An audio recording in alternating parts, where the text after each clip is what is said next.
Você vê uma turma de amigos num bar, todo mundo tá no celular, ninguém conversa com a pessoa que tá na sua frente. Você vê pessoas no restaurante com criança, em vez de brincar com a criança, dá uma tela pra criança e a criança fica consumindo aquilo e não conversa. Você perde habilidade social, você perde habilidade manual, você perde tudo. Assim, tá errado. Eu acho que tá errado. Sabe o que eu queria entender? Se tem pessoas que são mais suscetíveis a desenvolver esse brain rot aí, por exemplo. Tem um estudo de 2023 da BMC Psychiatry. Muito difícil essa palavra em inglês, viu? Por que não traduz logo esse trem? Revelou que os usuários das redes com medo de perder algo, ou seja, FOMO, eram mais propensos a distrações, especialmente quando usavam as plataformas em excesso. Tem um perfil, Cláudio? Eu acho que não tem um perfil, mas com certeza, se eu já tenho uma ansiedade por conexão, né, então eu tenho esse FOMO, esse medo de perder conteúdo, a tendência é que eu vá à rede acessar, e eu não sei se vocês observaram, por exemplo, uma das redes que era meio imune a isso era o YouTube. O YouTube, como o pessoal gosta de falar, né?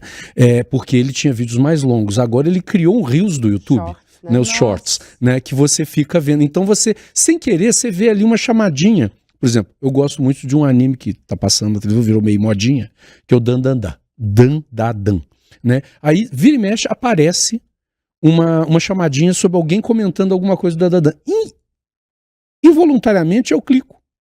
E aí você vê o primeiro, e quando você vê o segundo, de outra coisa. E aí vê o gatinho, e vê o cachorrinho, e vê alguém fazendo alguma coisa, e vê um modelo desfilando, aí vê um cara falando de gravata, de sapato. E aí quando você vê, você passou 1 hora, 2 horas naquilo. Então esse é o problema.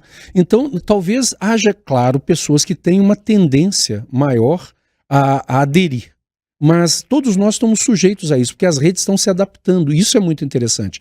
As redes sociais, elas são, desde há muito tempo, administradas por algoritmos. Claro, tem pessoas que programam isso com interesses de marketing e de conseguir dados para poder ganhar mais dinheiro. Então a gente vira um produto, aquela história do almoço grátis, né? Se não tem almoço grátis, se o almoço é grátis, você é que está pagando a conta, você é o almoço.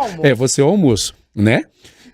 E aí, a grande questão né, esse movimento, esse mecanismo, ele faz com que eu esqueça problemas.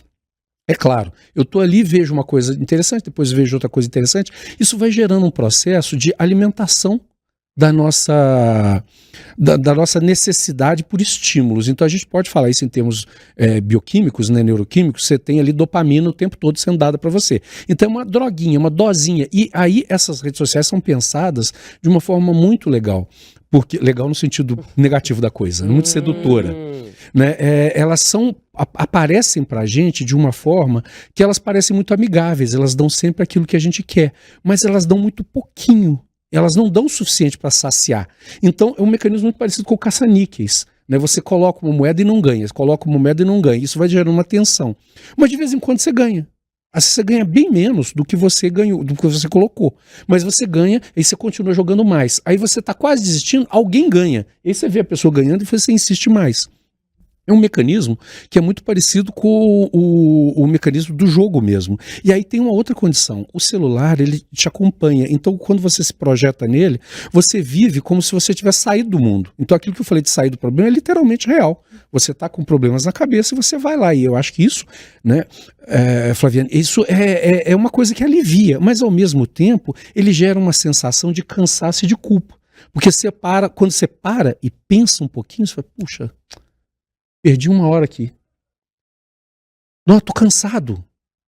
Mas aí você olha de novo, vê um outro negócio legal e vai.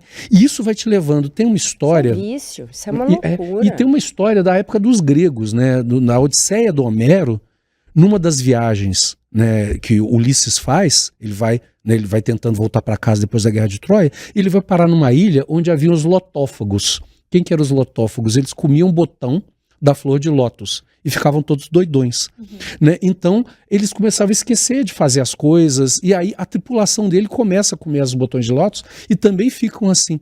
E é preciso uma intervenção quase divina para ele sair daquela situação, porque senão ele ia ficar preso lá e nunca ia voltar para casa, e nunca ia cumprir todas as tarefas que ele tinha que fazer até conseguir voltar para casa. E é isso que acontece com a gente. A gente estar numa situação onde eu tenho um equipamento na minha mão e esse equipamento ele me acompanha para o banheiro, para onde eu vou. Então eu estou sempre com aquilo.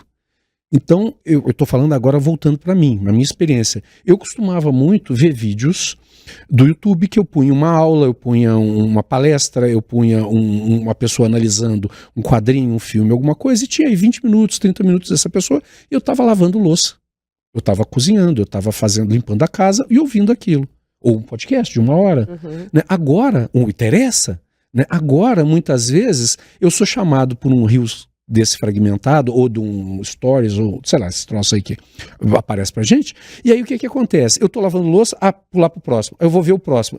Isso distrai, isso rouba tempo. Então eu sinto em mim mesmo a influência disso. Isso é muito pernicioso. Nossa.